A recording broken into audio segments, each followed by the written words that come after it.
It's called the Inflation Reduction Act, a promise from the Biden administration with sweeping changes in health care, climate controls, and the economy.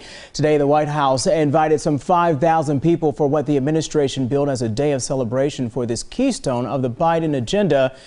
NBC4 anchor Colleen Marshall is one of the journalists who was invited to the White House to hear details of this new law. She joins us live tonight from Washington. And Colleen, the president says this bill cuts costs for families.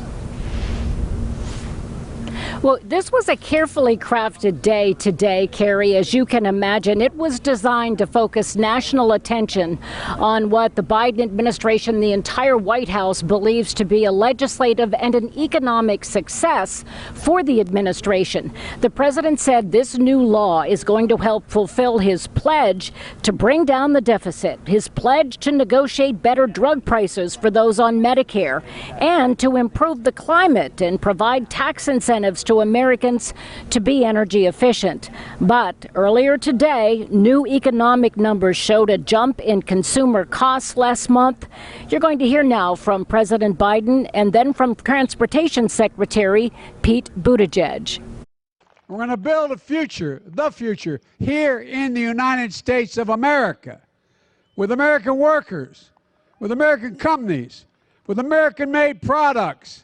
And after years of some of the biggest corporations in the United States paying zero in federal income tax, they'll now have to begin to literally pay their fair share. Today offers proof that the soul of America is vibrant, the future of America is bright, and the promise of America is real. It is real. It is real.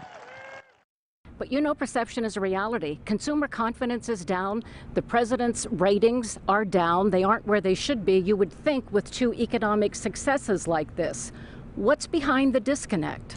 Well, look, we believe that good policy is good politics and that Americans appreciate results. But there's also a few steps between a bill getting passed by Congress and signed here at the White House and people feeling that impact. That's what's beginning to happen more and more, though. For example, on the infrastructure law, where last year we were just fighting to get the bill passed, the early months of this year we were designing the programs that it created. Now we're out there making very specific announcements about specific communities that are going to benefit.